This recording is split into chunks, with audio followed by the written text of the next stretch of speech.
Why artists and producers must sign up with a performing rights organization pro, like ASCAP or BMI, to get paid. If you're making music but haven't signed up with ASCAP or BMI, you're literally leaving money on the table. Every stream, every radio spin, every live performance, that's money owed to you. But you'll never see a dime unless you do this one thing. So here's the deal. When your music gets played on the radio, in a TV show, live on stage, or even streamed on Spotify or YouTube, you earn performance royalties. But here's the catch. Streaming platforms don't pay you directly for those royalties. They pay performing rights organizations, or PROs, like ASCAP, BMI, or SEC.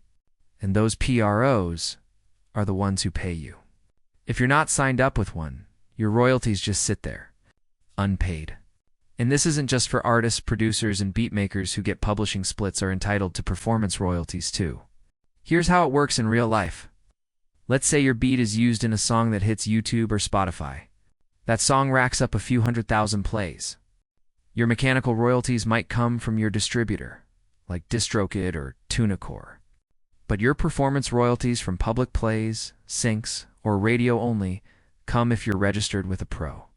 And PROs even track plays internationally, collecting your money from other countries via affiliate organizations. So if your music is anywhere online or performed live and you're not registered with ASCAP, BMI, or CZAC, you're not getting the full bag. Go register. Get your writers and publishers accounts. You made the music. You deserve the money. Smash that like if you learned something new. Subscribe for more music biz game you won't hear in most tutorials. Got questions about publishing or royalties? Drop them in the comments. And Wild One Studios got you.